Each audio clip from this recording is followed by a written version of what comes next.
আসসালামু আলাইকুম। ইনফো টেলিভিশনে আপনাদের সকলকে স্বাগতম। খবর পড়ছি আমি প্রিয়া রানী। মহান বিজয় দিবস উপলক্ষে বাতিঘর ফাউন্ডেশনের উদ্যোগে সুস্থ ধারার সাংস্কৃতিক সন্ধ্যা আয়োজন করা হয়েছে। এতে প্রধান অতিথি হিসেবে উপস্থিত ছিলেন গণপ্রজাতন্ত্রী বাংলাদেশ সরকারের সাবেক সচিব, নৌ পরিবহন মন্ত্রণালয় শেখ এ কে মোতাহার হোসেন, প্রধান বক্তা মাহবুবুল আলম শুকুর, সাবেক সিনিয়র যুগ্ম আহ্বায়ক গাজীপুর মহানগর বিএনপি।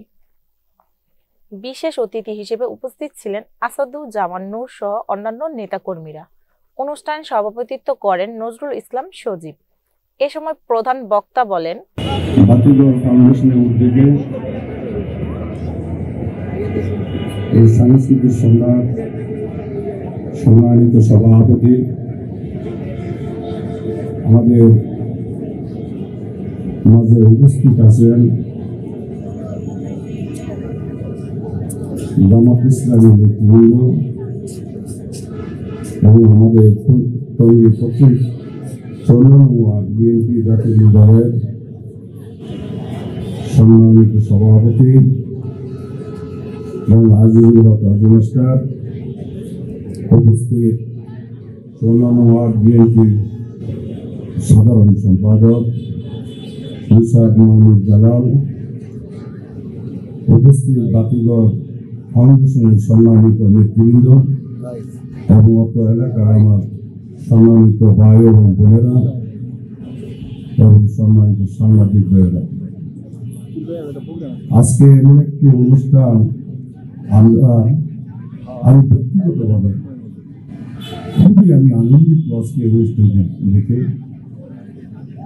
এত সুশৃঙ্খল, এত ভালো একটি অনুষ্ঠান বাতিঘর ফাউন্ডেশন উদ্যোগে আজকে যে ফাউন্ডেশনের নেতৃবৃন্দকে আমি শুভেচ্ছা এবং অভিনন্দন জানাচ্ছি।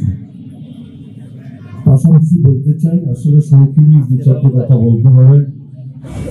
কোন অনুষ্ঠান আমরা করতে পেরেছি কিনা আমাদের সন্দেহ, কারণ ফ্যাসিস্ট সরকার, আওয়ামী সরকার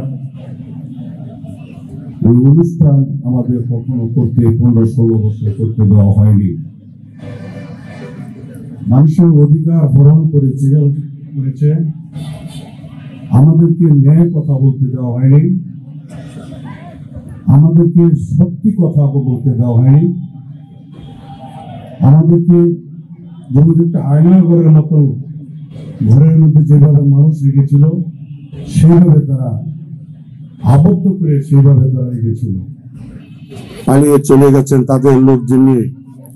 কিন্তু আমাদের দেশ বাংলাদেশ, এই মাতৃভূমি, তাদের একটু মাত্র মায়া এবং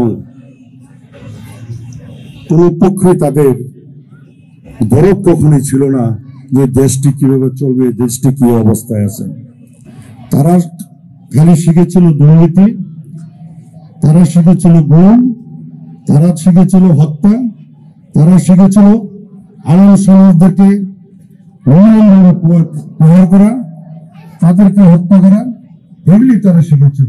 এছাড়া বাংলাদেশের উন্নয়ন কখনো তারা শেখেনি। বাংলাদেশকে তারা ভালো কিছু উপহার দিতে পারেনি।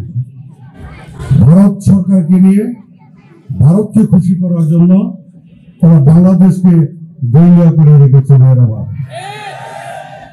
আপনারা সবাই যারা আছেন এই কাজ করেছিলাম, সেটাই আমরা কাজ করতে চাই।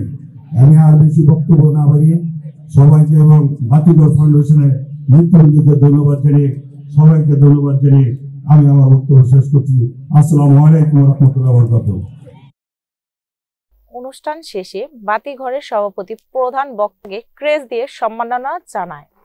ধন্যবাদ এতক্ষণ ইনফো টেলিভিশনের সাথে থাকার জন্য।